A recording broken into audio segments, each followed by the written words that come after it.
Bum, bum, bum, bum, bum, bum. Bum, bum, bum, bum. Joanne, always the first one. Nicholas, you're pretty quick. Keith, come on in here. It's time for Coffee with Scott Adams. And it's time for you to find out where you put your cup, your mug, your stein, your chalice, your glass. Fill it with the liquid of your choice. I like coffee. And bring it to your lips. It's time for the simultaneous sip. Join me. Oh, sometimes the simultaneous sipping is better than other times. All right, I got a lot to talk about here. I wanted to track back to something I mentioned before because I have a better response to it, a better take. In the debate with Gillum and it's bad news that I can't remember who he is running against, but it doesn't matter from my point. So Gillum running for Senate, is that what he's running for?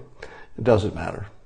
We're talking about Gillum, and he was in his debate, and he said to his opponent, whose name you'll tell me in a minute, I'm blanking out. He said one of the greatest debate lines you'll ever hear. It's really good. Now, if I can separate, and I know I can, the technique from the politics, his technique was amazing when Gillum said the following of his opponent. I'm not saying you're a racist. I'm saying other racists say you're a racist. Ouch. That is so good. It is so good. Persuasion-wise. You can make your own decisions about the ethics, the morality, the accuracy, etc. But it's a great line. And since I heard it, I've been thinking, how would you respond to that? Ron DeSantis, yes, thank you. Ron DeSantis was the opponent, and Gillum said, I'm not saying you're racist, I'm saying other racists say you're racist. It's a great, great line. And how do you respond to that? Here's how. So that you're ready the next time it happens to you. You say, well, you know, some people, when they want to gain information, they'll talk to experts. Some people will go to Google and they'll do their own research. But apparently my opponent, Mr. Gillum, gets his knowledge from racists. Now, if his question is based on the assumption that he believes the racists are credible, then perhaps Mr. Gillum should explain to us why he's agreeing with racists. Personally, I disavow them, and I don't take their opinions as a way to form my worldview. But Mr. Gillum apparently does, based on his question. Not bad, huh? All right. Let's move on. Let's talk about how this week will affect the midterms. Point number one. Probably nothing that happens the month before the election changes how anybody votes. Probably not. People are kind of locked in a month before the election. Doesn't matter what election you're talking about, but a month before the election, people are kind of locked in. So probably nothing will change anything, but we can still see maybe if there's like a little bit of movement one way or the other. It won't be a lot. So here are some of the things that happened recently. Number one, the president hosted a gigantic group. I think there were 400 young black leaders of tomorrow. I don't know the name of their organization, but Candace Owens and Charlie Kirk brought them into the White House. And I wondered, is that the greatest number of African Americans who have ever been in the White House at the same time? Did President Trump set a world record for the most simultaneous happy black people at the White House? Maybe. I'm no historian. But you have to think that helps his case. Because the two biggest problems with the president, healthcare is still the biggest issue. But it's not necessarily the biggest issue with this president, because people kind of understand it's a tough issue, and they understand it's kind of Congress's job. But the biggest issues with this president are his rhetoric, if he's, getting people too worked up, and allegations of racism. So having 400 happy, supportive, young, black, apparently, cream of the crop group who are the leaders of tomorrow at the White House, setting maybe a world record for the most black folks ever in the White House at the same time, it's all good, all right? Probably won't move the needle by itself, but here's the point. As you know, the world, in the United States anyway, is divided into two movies. There's the anti-Trump Democrat movie, and then there's the pro-Trump conservative type of movie. And they're very separate. And what I'm looking for here, and I'm going to talk about in a minute, we're going to go to the whiteboard, is which movie is showing cracks in the plot. Because one of these movies is going to be more solid than the other on Election Day. And so we'll talk about that. So having a big event which is very visual and gets talked about of all the young black leaders at the White House works against the Democrats' movie, but not terribly because they can still explain it away, right? The Republican movie is completely intact because if you're a Republican, you don't think the president is a racist. And why wouldn't he have 400 young black leaders of tomorrow come visit the White House? It's all completely consistent with the Republican movie in their heads. But the Democrats have to explain why he did this if he's such a big racist. But they can, right? They can still explain it away, say, well, it's a publicity stunt. It's just for the midterms. So that one's sort of easy to explain away, even though it's far more consistent with the Republican movie, because that doesn't require any extra explanation. It's exactly what we expected, right? But the Democrats, it wasn't expected, but they still can explain it away. But there are a few things that happened this week that are going to be a little harder to explain away. And let's talk about that. Before we do, let's talk about guns. So how will the gun conversation change things? Well, normally if you had a big gun tragedy. And by the way, before we talk about any of this stuff, let me say that our thoughts should be with the victims. And one of the most horrible things that's ever happened on the soil of the United States is the synagogue shooting I'm talking about. Now, as others have noted, it's not the number of people who died, which was horrible in itself. 11 fatalities, simply horrible. But there's also the context and the history behind it, and it's a much bigger deal than just the number of people who died, which in itself is an enormous tragedy, all right?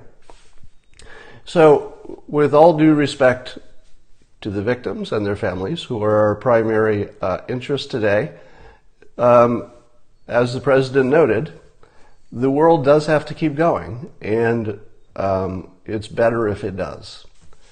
So with all due respect to the families and to the importance of what just happened, with the synagogue shooting, we're going to press on with your permission. And if it's too early for you, I understand, and this would be a good time to turn off the Periscope, because if it's a little too early for you, that's a reasonable opinion. But let's talk about how this will affect the gun situation. Normally, if there's a big gun tragedy, it works against Republicans because people are going to say, well, there it is, it's guns. But in this case, the situation looks like the kind that could have been stopped with an armed guard. And indeed, there are lots of places of worship who do have armed guards now. And until one of them has a shooting, it's going to sort of look like the armed guard approach is not crazy. So you could still disagree with it. A reasonable person could still say, no, we don't want guns. But it's harder now. Because if there had been an armed guard, and that's the president's argument, it's really hard to make an argument that that wouldn't have made a difference. Now, there's still the bigger question of guns in general, but this really got to that specific situation, and I think it's probably a tie. So I think the gun issue will not be any impact on the midterms because both sides have an argument that they'll just retreat to, and they'll live there comfortably. So the gun argument won't change anything. We're seeing almost phenomenal, just truly oppressive work by law enforcement. Not only did they impressively find the van idiot, that's hashtag van idiot is what I'm calling the guy who sent out all the fake bombs, or at least the bombs that didn't explode. We don't know what his motivation was.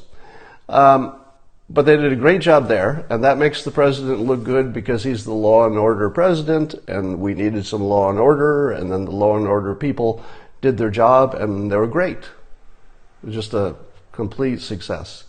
And then we see again with the synagogue shooting, the phrase that's been used over and over, and I think it's appropriate, is that the police officers ran toward the gunfire. 2 of them injured pretty seriously. All right. So again, law enforcement looks like superstars. They look necessary. Their visibility is higher.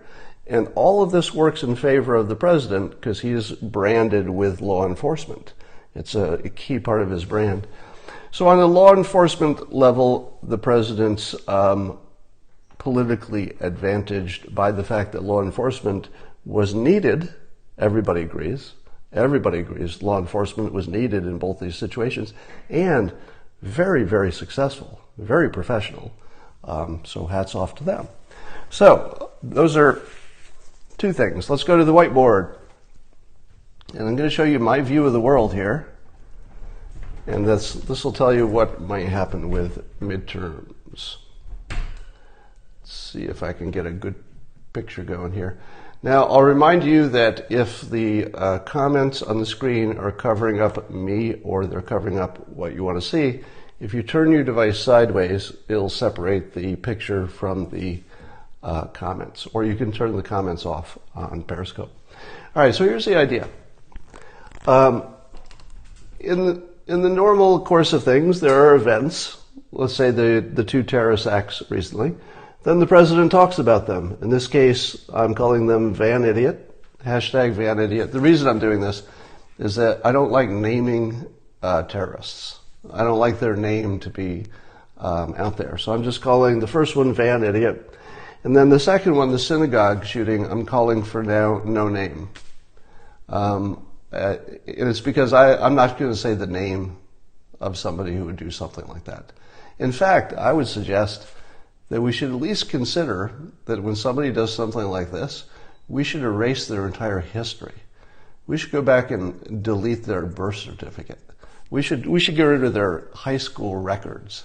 We should delete their driver's license. I know we can't really do any of that stuff, but not only do I not want to say his name, I want to delete him from history, period. Not really practical, but you know what I mean. Yeah, don't say his name on here, please. Yeah, just do me a favor. Just don't use his name. So he's no name. Anyway, so the president talks about that stuff.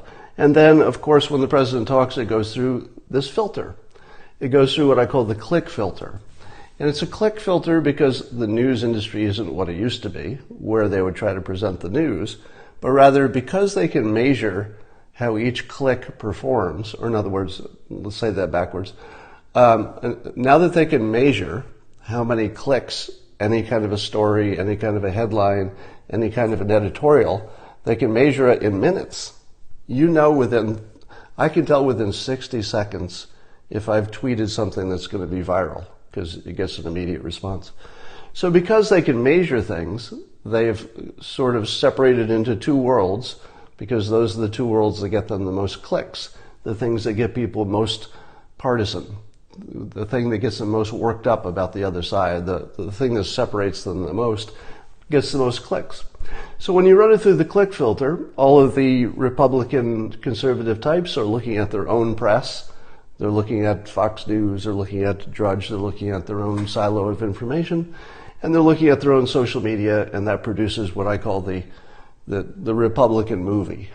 right? So the movie that's playing in their heads is informed by the press and the social media. And likewise, for the Democrats, their movie is informed by the press they watch and the social media they follow. Now, so that produces the two movies. So the point is, which of these movies is challenged by recent events? The recent events being Van Idiot and the no-name shooter at the synagogue. Which of them is more consistent with observation? Which two movies? And the GOP movie is completely consistent, because here you had a Trump supporter, Van Idiot. The Trump supporter, you would think if Trump were a strongman, dictator type who didn't care about anything but winning, only supported his side no matter what, that he would be kind of soft on the Van Idiot, because the Van Idiot was going after his enemies.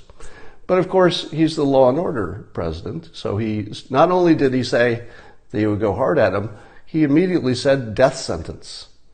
So the President of the United States has publicly called for the death sentence for one of his own supporters who crossed the line. Think about that.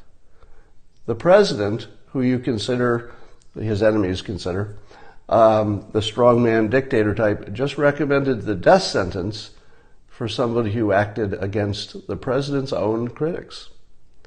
Now, if you're on the side of the critics, you just watch the president say, not only do I want to protect you, my critics, CNN, Punchy, the Clintons, not only am I going to protect you, I want him dead. That's a pretty strong statement, right? Now, I think the law actually might support that, because there might be a death sentence on the table anyway. But the fact that he so quickly went to death sentence works perfectly for the Republican movie, because the Republicans expect that he would be strong on law and order. It wouldn't matter who the victim was. But No Name is another story. So No Name is the shooter at the synagogue. And that story, again, is completely consistent with the Republican movie that's in their heads. Somebody did a terrible crime, and the president is tough on him, and once again, immediately brings up the death penalty. The death penalty. All right? So, as somebody said here, there may be a difference between whether somebody died or somebody did not die in the case of the Van Idiot case. So the death penalty may not be on the table for both. But the president has called for the death penalty against someone who is acting against a synagogue. Whose movie does that work with, and whose movie does that violate? And keep in mind, it probably also helps the president that the synagogue shooter was not one of his fans. So he was not a Trump supporter, we know. So here's the problem. The Democrat movie is showing some cracks. Showing some cracks. And there are two specific cracks I'm going to call out. One is the Charlottesville hoax, and one is the Central Park 5 hoax. And here's how these two are not working with the current events. The Charlottesville hoax was the anti-Trump media, and they still report this. They say that when he was talking about that there were fine people on both sides of the Confederate statue issue, CNN and the anti-Trump press continues to this day to portray that as saying that when he said there were fine people on both sides, he wasn't talking about both sides of the statue issue, but in their version of events and in their movie, he was saying that there are fine people who are white supremacists marching against Jewish people in this country. They were actually marching and saying anti-Semitic things. To believe that, you would have to believe the following. In other words, for the Democrats' movie to stay complete, you would have to believe that the president said that the racist marching with torches who would like to see bad things happen to the president's own family, his daughter, who is Jewish, his most trusted advisor, Jared, Jewish, his own grandchildren, who are Jewish, All of his advisors, the many people he works with who are Jewish, Benjamin Netanyahu, who's happy with him, and we're moving the embassy to Jerusalem. None of that stuff is compatible with the president saying that the people marching and saying racist things against Jews, that somehow he thought they were good people. But it's even weirder. If you believe he said that they were good people, and that the context was he said both sides, you would have to also believe that the president said that Antifa had some good people in it. Because he said there were fine people on both sides. And he said there were problems on both sides. So, do you think the President of the United States came out in favor of the good character of Antifa? That didn't happen. So this was a hoax from the start, and CNN continues to perpetuate this. But there's some cracks in the movie, because now he's saying, let's give the death penalty for this no-name guy who shot up a synagogue. That doesn't really fit with their model that they think he sided with the people who would like to shoot up synagogues. It doesn't fit anymore. Likewise, let's go back to the Central Park 5 hoax. The way that hoax works is the way it's being reported, is that when private citizen Trump was in the 70s, there was a big crime problem in New York City. There was a case of a group of young people who attacked and raped and brutalized some woman in the park. I guess there were 5 of them, and it was in Central Park. And the people arrested were young African-American men. And the president, at the time, did a full-page ad in the New York Times saying that crime is out of control and maybe we should bring back the death penalty. Now, the way that was spun was that even though he didn't mention that specific crime, he didn't even mention the Central Park. He didn't mention the people who had been picked up for the crime. His full-page ad, and this is always misrepresented today, the full-page ad didn't even mention that crime. But because of the timing of it, it was quite obvious that it was about that. In other words, it certainly inspired him to write the ad. So, although there was no direct reason to believe that the only reason he was in favor of the death penalty is because the people who were alleged to do the crime were black, he never said that or anything even close to that. But that was how he was painted by his critics. But now we see this white guy who shoots up a synagogue. And what did the president immediately call for before this guy has been tried? Now, in this case, it's more obvious that he's guilty. It turns out, by the way, the 5 people accused of the Central Park thing, the police and the prosecutors believed they were guilty, but the jury did not. So that makes that story worse because those 5 people were found not guilty. The president didn't know that at the time. There's a secondary issue that he doesn't apologize, but that's separate from whether he wrote the thing because of racial issues. But now we see that the president calls for the death sentence for the whitest white supremacist because he did a heinous crime. Now, how do you square that with the only reason he called for the death penalty for Central Park 5 is because they were black? Because that doesn't work anymore. Because he just called for the death penalty for a white guy for shooting up a synagogue. The Republican movie is completely intact. He's a law and order guy. If you break the law, it doesn't matter who you are. It doesn't matter who you are. Death penalty, if the crime is bad enough. He's very consistent about this. So suddenly you've got these 2 hoaxes that are sort of falling apart here, because the things he's doing lately don't really make sense for this movie where he's a darn old racist. So what doesn't make sense is 400 young black people cheering for him in the White House, probably set the world's record for the most happy black people who have ever been in the White House. Maybe. I'm no historian, but it might be a world record.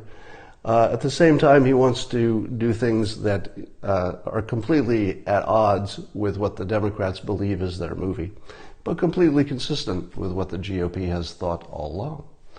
Now,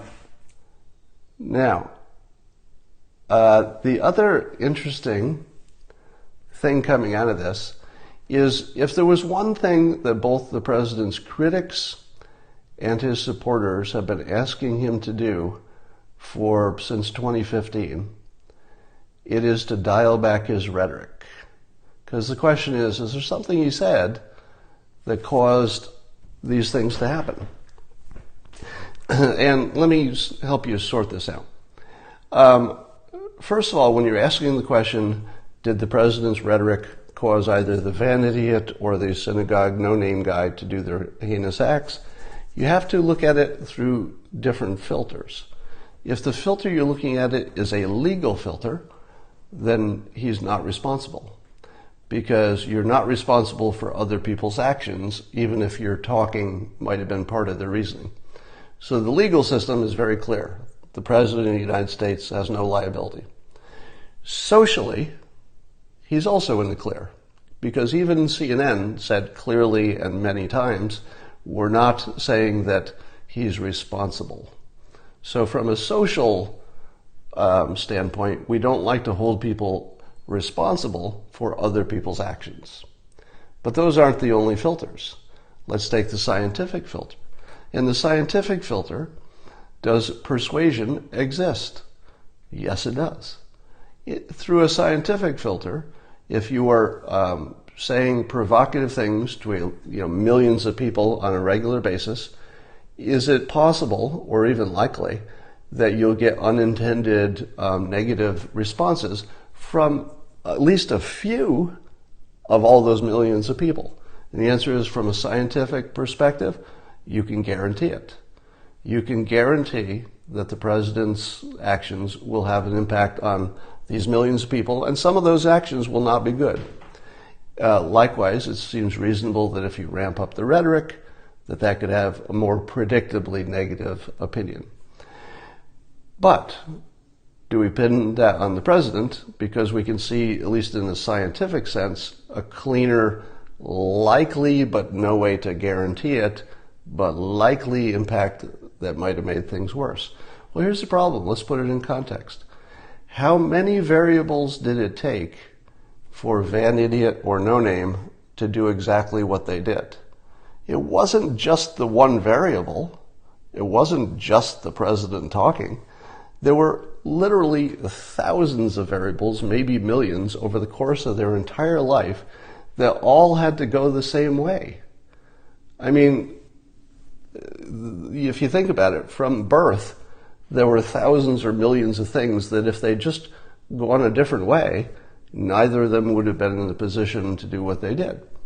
The president was one of those things. He was one of thousands of variables that absolutely had to be just the way they were for the outcome to be just what it was. So I would say yes. From a scientific perspective, you should assume that the way he talks about things could trigger some people, no pun intended. But not in a legal or social way do we hold him responsible. Now here's the interesting part. At least at the last rally, and it's too soon to say this is a real change yet, he announced that he was going to pull back on the rhetoric. Now, I don't think we all believe that he will, because that would be kind of surprising. But he's a surprising guy, and there's a lot on the line. There's a lot on the line. It's only a few weeks until the midterms, and can the president pull back for a few weeks? And of course that doesn't mean completely, because he's still going to insult his critics, but he may not be insulting them in a way that sounds violent or seems to exalt any kind of physical altercations. So if he goes the next few weeks without being provocative in that dangerous kind of way, he'll still be provocative, of course, but not in that dangerous kind of way, people are going to notice, and it will be hard to not make that the top story, because it's the top interest. What is the thing that everybody is the most interested in about the president right now? The economy? Not really. We're happy with that. ISIS? No, we're not thinking about North Korea. That seems to be going okay. The biggest thing people are talking about is the president's rhetoric and saying we cannot support this guy because of the way he talks. And then he just came out and said, if you don't mind, I'm going to talk differently. Now, I've said that the president understands the importance of theater on top of politics, more than anybody's ever understood that. Reagan would be maybe the second place there. But he certainly understands that if he could pull this off, and wait for it, it's the bad boy becomes a good boy, or a good person, in the third act when everything looks doomed. We are in the third act. This is the third act. Because this movie is about the midterms. And the midterms, if you're a Republican, looks doomed, right? Didn't you think the midterms are sort of unwinnable, at least in terms of the House? The Senate looks good for the Republicans, but does it look like the House is sort of unwinnable? And then these things happened, and it just looked like, oh my God, things are going to look even worse. And then the president says, if you don't mind, I'm going to pull back my rhetoric. That is the third act. If he pulls it off, we don't know yet. And as you know, there could be lots more turns and excitement between now and Election Day. We hope that it's more good stuff than bad stuff. But you're watching the third act in process. If President Trump pulls this off, it will be one of the greatest third act moves of all time. And he just has to hold it for a few weeks. Can he do it? Can the president hold back his rhetoric for 3 weeks? I ask you this one question. Does he like to win? Does he like to win? Because it's a winning play. Now, I saw on CNN today they were describing the seats that are up for grabs in the midterm. And I've been saying for a year that I'm not good at predicting the midterms because there are too many individual matchups. It really depends on the characters who are up against each other more than the big picture. But I saw something really interesting. So apparently the reasoning that Democrats will win is that there are a whole bunch of seats in play that are Republican seats already. So in other words, the Republicans have a whole bunch of more people who have to win their seats than the Democrats do, in terms of ones that are in doubt, the ones that are toss-ups. And I ask you this: what would be easier than Republicans voting for a Republican who's already in office under these conditions? And these conditions are everything, right? These conditions are people who want to keep the court, they want to keep their economics, the president's doing well, he's got, incredible support from his own side, and all they have to do to get more of that and to have the most fun day that they've had since 2016, all they have to do to get that fun day again is show up and vote. What is the one thing the Republicans are best at?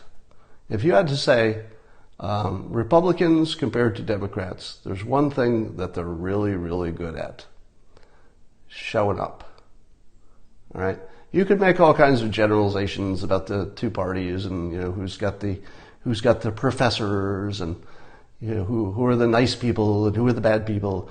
And there are probably lots of things that would distinguish between the two sides.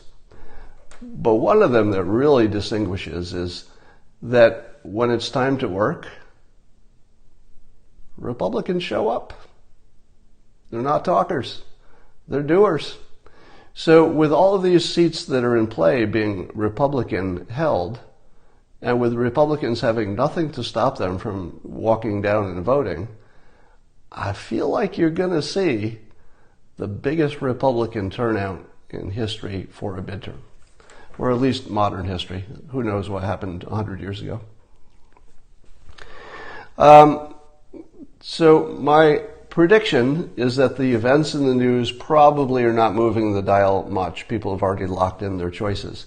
It might have some impact on whether people get off the couch and vote, but I think even that's largely determined at this point. People know if they're going to vote, for the most part. There's few small people who might be persuadable, and that might make a big difference. 2% one way or the other. There's a difference between a landslide one way or a landslide the other way. And things have lined up so positively for President Trump, who is apparently the biggest variable in the election, that he almost couldn't have a better setup for the midterms. So here's what I'm saying. We just watched a whole movie this past year come down to, oh my God, it doesn't matter what this president did. If he loses the midterms, it could all be unraveled. And so all he had to do was he had to solve the third act. The third act in a movie is when it looks doomed and there's just nothing you can do, but the hero pulls out this thing you never thought anybody could do, and then he saves the day. And what that might be the president dialing back his rhetoric, talking about executing a white supremacist. What could be better for the president going into a midterm than talking publicly about executing a white supremacist? Can you name anything that would be better than that? Well, I don't want to say better because it's such a heinous act that got us here, so that's probably a bad wording. All right. And then let's talk about Gab, G-A-B, Gab. Most of you know it's a site that was supposed to be an alternative to Twitter, and their big distinguishing characteristic is that they would not edit your free speech. So the whole point of Gab is that was a free speech place, unlike Twitter that might try to restrict your free speech. Turns out that this no-name guy who shot up the synagogue was on Gab. Probably was kicked off of Twitter. Gab also kicked him off and suspended his account as soon as they found out he was on Gab. But it wasn't soon enough, because Gab lost its banking relationships, which means it will probably have to close down, I'm guessing. Now, what Gab found out is that Twitter wasn't dumb, and that there's a reason that they censor things. So I feel sorry for Gab, but at the same token, if it was a platform that was encouraging neo-Nazis and racists, you can't say they didn't see it coming. So that's bad, but not unexpected. All right. Yeah, I think Gab lost their hosting services. Somebody says so. There's some of that stuff they might be able to get back, but it's going to be ugly. All right, he was on Twitter too. Somebody says, which doesn't matter as much as the fact that Gab got shut down. Was it encouraging racism though? I don't know. Let's drink to better times.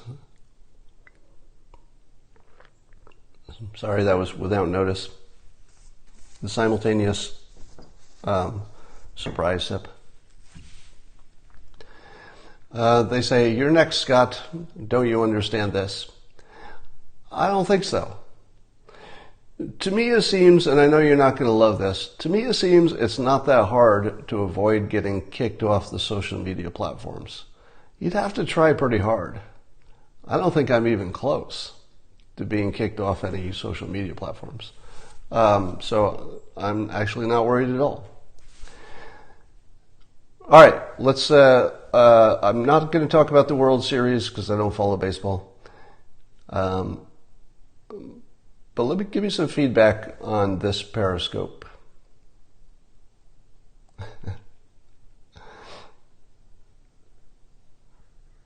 All All right, I'm just looking at your comments. How was this Periscope? Was this useful or informative for you?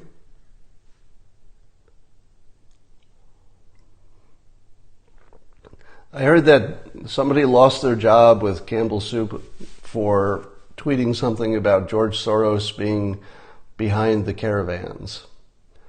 Talking about George Soros is a good way to lose your job. And I don't recommend it. Best ever, somebody said. Well, thank you. 9 days until midterms. Man, that snuck up on us, huh? All right, I'm going to be flying off to New York today. And I think it's Tuesday morning I'll be on Fox and Friends. So make sure you catch me there. Talking about Win Bigly, my new book that in one day, I think, will be out in paperback. So Win Bigly is out in paperback. I added a new chapter at the end to update you on my predictions. And, oh good. People are saying they're liking this Periscope. Somebody says, where is Q? I was wondering that. Is it my imagination, or did Q sort of, I don't know, become less relevant? Is it only because I'm not talking about it? Can somebody confirm that? It seems to me Q went from being a thing to being far less of a thing when a number of people said don't pay attention to it. So I don't know if that made any difference, or maybe they're just lying quiet for a while. Who knows?